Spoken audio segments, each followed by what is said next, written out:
কি ঠান্ডা উনি বরফ মানে হয়ে গিয়েছে, জমাট হয়ে গিয়েছে বেশি। তো তাই না বলবো। আসসালামু আলাইকুম বন্ধুরা, আশা করি সবাই ভালো আছেন। আমি আল্লাহ রহমতে আলহামদুলিল্লাহ ভালো আছি। তো আমার ফিসে দেন দেখতেছেন আইসক্রিমের গুডাউন। তো আইসক্রিমের গুডাউনের ভিতরটা আজকে আপনাদেরকে দেখাবো যে কতটুকু ঠান্ডা। আর আইসক্রিমের গুডাউনের ভিতরে আপনার কি কি থাকে, কি কি আইসক্রিম আর কি কি মাল থাকে বিস্তারিত দেখামো। তো সাথে থাকবেন, তো আশা করি দেখতে পারবেন। তো প্রথমে যাইব যে এখন একজন পাকিস্তানি ভাই গুডাউনের ভিতরে দেখে এই কেন মাথার দিকে খাস করতেছেন। তো বরফের চাক্কাগুলা ভেঙ্গে ভেঙ্গে উনি ফেলাইতেছেন। চলুন আপনারা এখনকে দেখাইয়া আনি। তো ওই দেখেনি কেন আমরা এলফার একজন পাকিস্তানি ভাই। তো উনি বরফ মানে হয়ে গিয়েছে, জমাট হয়ে গিয়েছে বেশি। তো উনি কি তার এমারটা নিয়ে নিয়ে ভেঙ্গে ভেঙ্গে এইগুলা ফালাইতেছেন বাইরে। আর এটার ভিতরে যারা যারা খাস করে তাদের হাতের মাঝে মৌজা, ফাওয়ার মাঝে কেস ফিন্দা, জ্যাকেট ফিন্দা থাকতে হয়, নাহলে অতিরিক্ত মানে ঠান্ডা বেশি। তো এখন আসলাম আর একটা গুডাউনে। এইটা গুডাউনটা একটু বড়, এইটার মধ্যে আইসক্রিম আরও বিভিন্ন তো আছে। গেটটা লাগে দেখ আমার ঠান্ডা জুতা কিনেছে এই যে তাই না বলবো।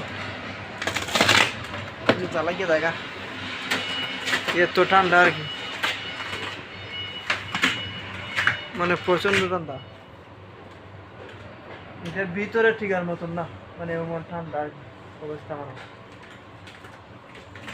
বেশি না, আর যদি একটা মিনিট দরটা লাগাইয়া রাখা হয় চলুন নকুন মানে মানুষ মরে যেতে যা এই আমার অবস্থা আর কি। এই দেখেন এগুলো সব আইসক্রিম, আমার ফিসেরও দেখেন সবই আইসক্রিম, সব আইসক্রিম খালি ঠান্ডা বেতা আছে এগুলো সাফ করে হয়ে গেল। এই দেখেন এই যে ঠান্ডা বাতাস দেয় ঠিক আছে।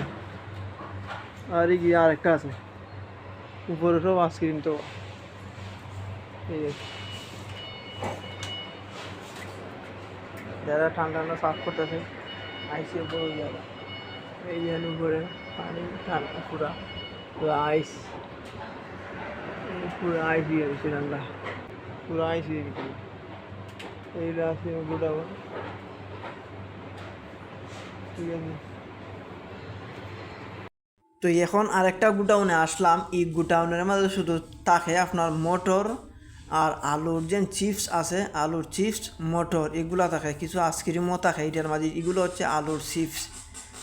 তো এইটার মধ্যে ঠান্ডা অতিরিক্ত বেশি, কারণ হচ্ছে এইটার মানে এসি ছাড়া।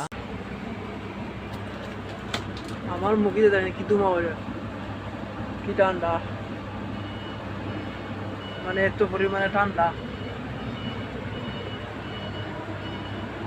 খুব ঠান্ডা পেতে যদি 1 সেকেন্ড লাগানো হয় এটার মধ্যে। তো আইসক্রিমের গুডাউনের ভিতরে একটা বই আছে যে দরজা কিন্তু অটোমেটিক লেগে যায়, খেয়াল রাখবেন আপনারা। তো যাই হোক, ভালো থাকবেন সবাই। আজকের জন্য এই পর্যন্ত, খুদা হাফেজ। পরবর্তী ভিডিওতে আবার দেখা হবে ইনশাআল্লাহ।